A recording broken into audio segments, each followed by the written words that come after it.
Last week on the F1 Speed League, Mike Knight took a victory in the first race at Australia after a great race of fantastic battles for the top 5 positions. As a fantastic overtake from Shy Guy on Doman, and Mike taking a well-deserved victory at the end of it. Now we move on to the GP Bahrajnu. 23 laps of this long circuit, lap times over a minute, high tyre wear, exciting strategy. Let's see what happens next on Sliders TV.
Hello and welcome to the second race of the 9th season of the F1 Speed League, the GP Bahrajnu from the Bahrain International Circuit. I'm James Tucker. Joining me in the commentary booth is Jonathan Holmes and Sam Jones. How are you two? I'm good, thank you. Looking forward to the race. Let's see if Mike Knight can pull off another win.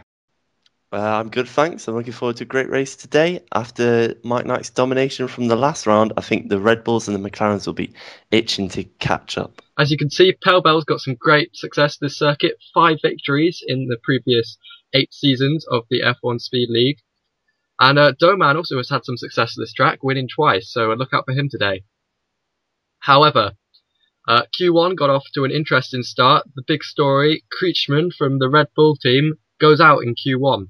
Arjun also went out, and Doman just making it through in 7th place. Sebol also out, Popovic, Strike, Arson, Salus and Flam. Meanwhile up the front, Mike Knight just pipped Shy Guy for the fastest in the session, and Walkinger also looking pretty pacey. Onto Q2, and Mike took another pole by just 4/1000ths of a second over Shy Guy. Land and Doman make up the second row, with Shimek and Walkinger on the third row. Pingu finished last in Q2 with 66.7 second lap. So, without any further ado, let's move on to the race. We're sitting on the grid and the lights are on. It's a long run down to turn 1. And we're away! Shy Guy gets a good start. He's going alongside Mike, but Mike squeezes him out on the run down to turn 1. Now Lawrence is alongside Shy Guy. Shy Guy dives up to the inside, but Mike is leading through turn 1. A bit of problems in the back. Doman has taken 4th position. That's one of the Red Bull cars attacking him. Lons goes very deep into turn 4 there, and it looked like Shy Guy braked a little early, and Shy Guy makes a little mistake here going into the new complex, and he has to defend very hard against Doman. And now Shimek just got around Doman for 3rd place, so Shimek up to 3rd. Good start from him. Shy Guy now having to defend against Shimek. Yeah, that was an awesome start from Shimek. He's gone from 5th up to 3rd position. Oh, Shimek dive in there for the inside. Contact with Shy Guy. And now Shy Guy's going to try and squeeze him out down this straight. And just about managed to do, and Doman dives up the inside of Shy Guy. Meanwhile up front, Mike Knight has taken quite a large lead as there's Doman slipping as he tries to pass Shy Guy. Shy Guy seems to have brought on a little gap here. Here's a very close race for 5th, 4th and 3rd. And ooh, Shimek swaps back to the inside of Doman, and Doman looks like he's going to lose 2 positions because Lawrence is up the inside of him. Meanwhile, Mike sets the fastest lap. 72.243, incredibly slow pace on full tanks of fuel at the start of this race, and Lawrence does indeed take the position into turn 1. Very long front straight here. And here's Kreechman attacking Pingu for the 6th spot.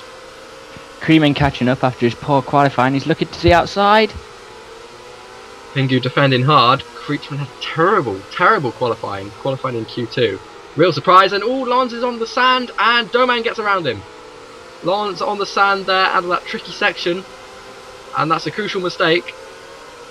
Big runoff areas at this track. Here's a slow motion replay of the start. As you can see, Shy Guy got away well, but Mike just squeezes him out. Not sure if that's completely legal.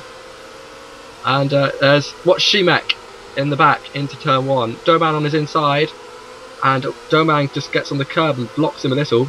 And everything's kicking off in the back. I'm sure we'll get a replay of that in a second.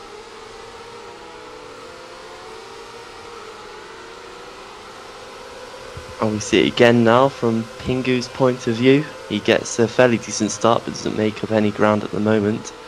And then he gets a whack from one of the Red Bulls. Big Creature, yeah. And that's quite a dive. I guess he's not really used to starting so far back in the pack.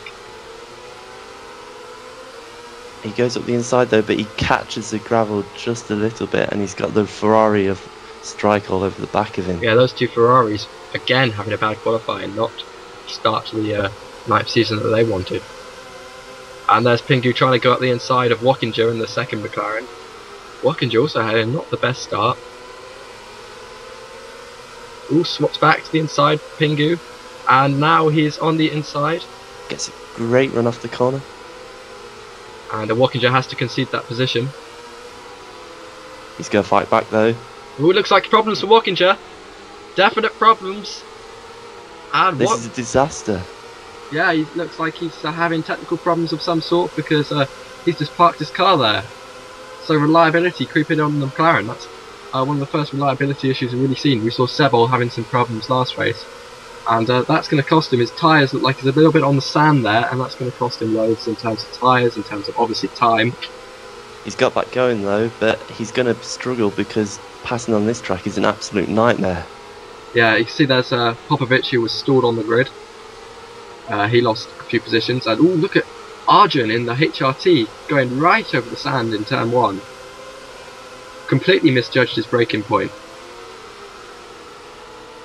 Got Creechman looking at the back of the Ferrari. He's trying to stay up with them as they go side by side through this very twisty complex. It actually gets past. Yeah, it's really tough to overtake through there. Of course, we're using the longer version of the track that F1 doesn't use anymore. They used it for about one race, and that means our race today is only 23 laps long. Because it's such a long track. Lap times are well over a minute. Ooh, look at Creechman there diving for the inside of Pingu, but not quite making it. Here we are then, back on board with the action. Mike leads Shy Guy by a little bit. Ooh, Shy Guy was running wide there on the exit. That tough corner where you're braking on a curve, which makes it quite tough to judge the braking point. And there's definitely more than one line through that corner as well. Yeah, definitely you can make up some ground there by trying a different line. Meanwhile, Shimek is keeping close to Shy Guy, so perhaps Shimek's going to challenge for the second position in a bit. That corner also, the final corner, very hard to judge your braking point. It's almost like a blind corner. So you come up to it so fast and you've got no real landmarks. And it's vital to get a good run off this very, very long pit straight here. Yeah, definitely. That final corner is an absolute crucial corner. Yep, so you can see Sismek still sticking on the back of Shy Guy here, just ready for Shy Guy to make a little mistake, and he's going to jump through into the next position. Yeah, I mean, it's really hard to follow at this track. It's not so hard to overtake. You've got long straights where you can do it. It's really hard to follow and get that run off the next corner, and that's what makes the overtaking quite limited. Ooh, look at Creechman there just sliding as he tries to follow Pingu. It's like a dirty air effect that we see in real F1, and that really makes the field spread out, as we've seen already. The field getting quite spread out. There's about 10 car lengths between each car, and there was Shimek making a mistake behind Shy Guy and giving Shy Guy a little bit of respite and a little bit of space to the second position. As we could see when we were following Shy Guy, Mike Knight had completely left the field as we follow him now. He's made up nearly 2 seconds already over Shy Guy. He's definitely trying to get a good cushion for his first pit stop. Yeah, it's the Sebastian Vettel tactic, isn't it? Just blitz the first few laps, get a good gap which you can defend for the rest of the race. And ooh, there's Creechman just running very wide there off the final corner. Such a tough corner, that one. But yeah, you get a good gap for the rest of the race, and in the rest of the race you can just defend that gap. No safety cars or anything in this league to worry about, so that's all good. Meanwhile, this could be a quite nice battle. Lance just catching up to Doman for the 4th position, and Pingu lurking back there in 6th. So this one could get quite nice. Yeah, Pingu and Lance are together again in this race, just like we saw in the other race. Pingu and Lance were together all the race battling.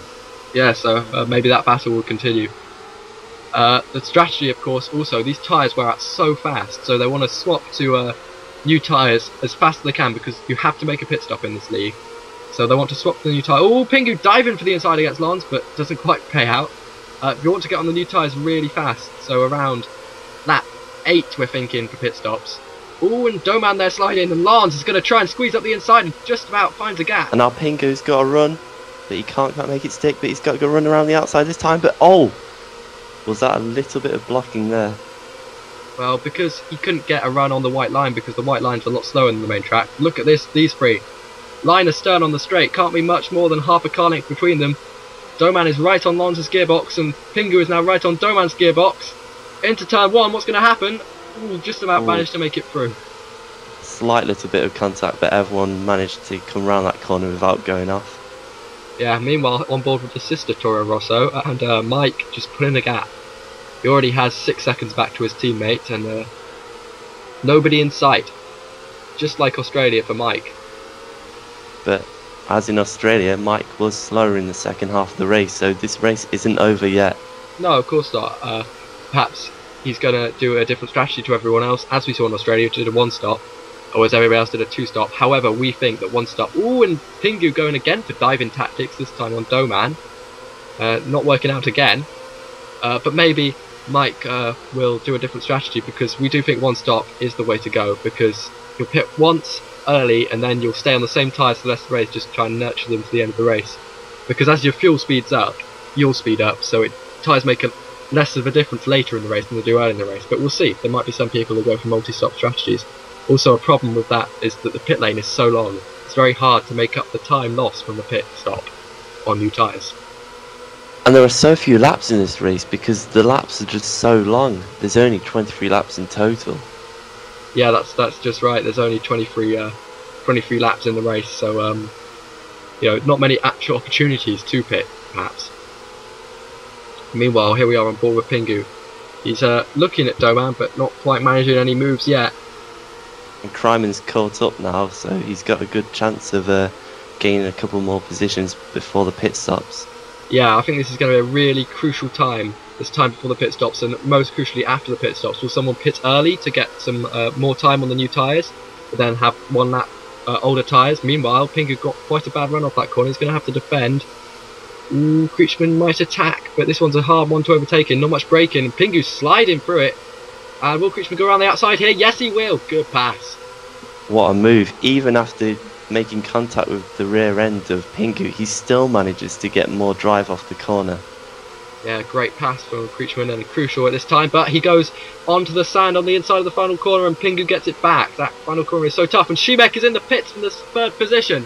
He's going for an early pit stop there. I think Lance is in as looks well. Looks like one of the HRT cars. Could be Lance, could be Arjun. Well, it looks like it's Lance, yeah. So these two going for early pit stops, and this could be interesting. The tyres won't have completely worn out yet. It takes about 8 to 9 laps for your tyres to warm up, to completely wear out. But going for that early pit stop could mean that they get the jump on everyone else. It just means that they have 1 lap older tyres, which might make their job defending the position quite tough for a few laps. But we'll see. If they can set a fast outlap now, it's absolutely crucial that Šimek sets a fast outlap to try and get out in front of Shy Guy, and maybe even Mike if Mike goes very long, but we'll see. Because as the lap time is so long, that means you can make up 2 seconds on new tyres, 2-3 seconds. We saw that Sezon actually went down to 22 seconds behind from that pit stop, so it just shows how long that pit lane actually is and how much time you do lose from pitting in. Yeah, exactly, and that means that as your tyres only last about 9 laps, that means you have to be faster by about 4 seconds a lap, and that's just not going to happen. That's unrealistic. Meanwhile, Mike is in the pits, and Shy Guy is in the pits too. And there's Pingu also in the pits, and the sister Toro Rosso. And even Creechman comes into the pits, so big pit lane now. Yeah, very busy pit lane at the moment. It's because the tyres are just reaching the end of their life. We'll see where Šimek comes past them all, and Lons after pitting early. Creechman pacing slowly down the pit lane. Popovich hasn't pitted, and there is the sister Red Bull car of Šimek. Mike Nike is in the pit, out of the pits in 3rd place, but Šimek is in front of Shy Guy. Absolutely crucial. And they're coming out in some slower traffic here, as some people still have yet to make their pit stops, such as Popovich.